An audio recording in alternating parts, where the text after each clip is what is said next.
A very good morning, students. How are you all? I hope you all fit and fine at your home. I am your Hindi teacher from विशिष्ट school. तो बेटा आज हम करेंगे अपनी हिंदी की पाठ्य पुस्तक उद्भव में से पाठ 14 में से पदेन, र के रूप में पदेन। बेटा कल हमने इसका रेफ किया था, मैंने इसका अर्थ और इसकी आवाज़ निकालनी आपको कल सिखा दी थी। आपने इनके और शब्दों को पढ़ा होगा। तो चलिए बेटा रेफ के बाद आज हम करेंगे र के रूप में पदेन।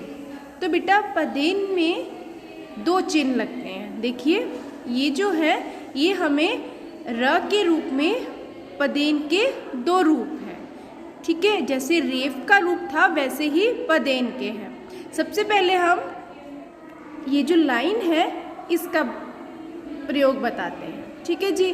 तो बेटा आपके लिए सबसे पहले तो ये पता लग जाए आपको कि ये जो चिन्ह होता है ये सिर्फ जिनकी स्टैंडिंग लाइन वर्ण स्टैंडिंग लाइन में होते हैं उनके नीचे लगता है। जैसे आपके फ़ोन में देखिए ये कुछ वर्ण आ रहे हैं क, प, म और स, ठीक है। तो बेटा ये जो पदेन का पहला चिन्ह है ये इन शब्दों के नीचे ही लगता है। बेटा पदेन का अर्थ होता है पैर, ठीक है। तो ये जो दो चिन्ह हैं ये हर वर्ण के पैर में लगते हैं। अब जैसे मैंने आपको अभी बताया है कि जो वर्ण स्टैंडिंग लाइन में जैसे क, प, म और स हैं इनके पैर में किस तरह से लगते हैं। देखिए बेटा जब ये क के पैर में लगेगा तो ये क्या बन जाएगा, क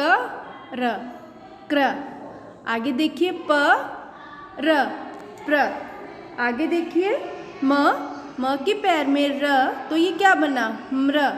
आगे देखिए आखिरी वर्ण है स के पैर में र, स्र।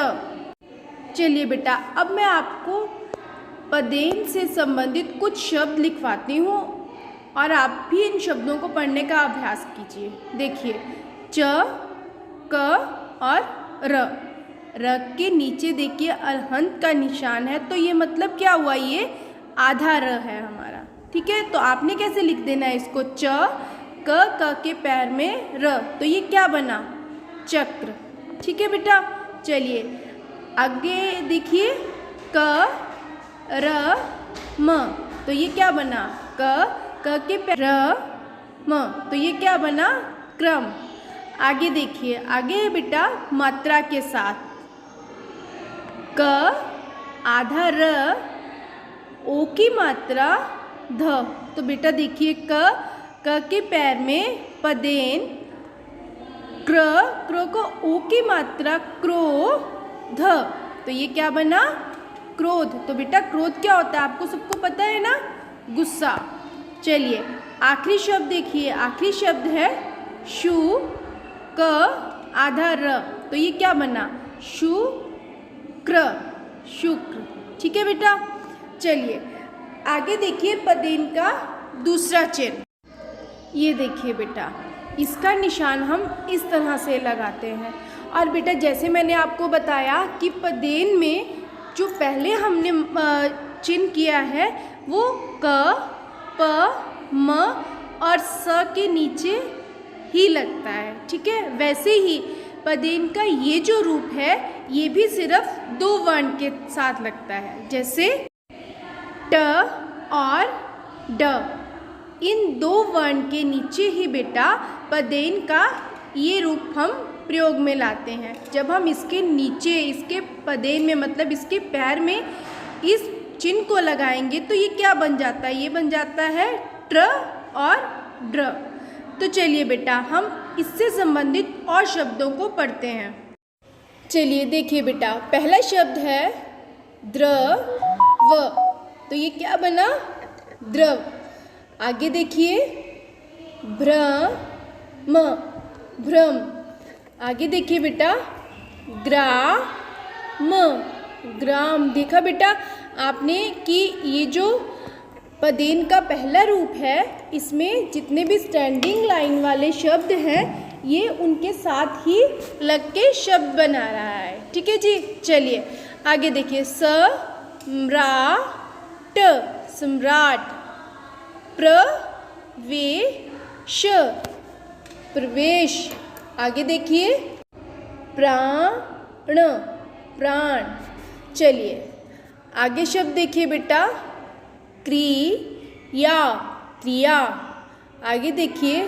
प्रणाम, प्रणाम। आगे देखिए।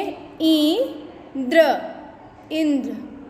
चलिए आगे है पदेन का दूसरा रूप जिसमें ट के पैर में र है। ठीक है जी, तो ये क्या बना? Trolley, trolley. आगे बेटा ड्राइवर, ड्राइवर। आगे देखिए। Drama, drama. तो बेटा इन पदेन के इन रूपों को भी आपने पढ़ने का अभ्यास करना है। ये बेटा बहुत आसान है अगर आप इसको ध्यान से पढ़ोगे। ठीक है जी, तो चलिए बेटा आज के लिए बस इतना ही। अब आपके होमवर्क की बारी है। तो बेटा आपका होमवर्क है कि आपने रेफ के और पदेन के और शब्दों को बनाकर उनको बोलने का अभ्यास करना है और लिखना भी सीखना है। ठीक है बेटा, चलिए ओके बेटा, thank you, bye bye, take care.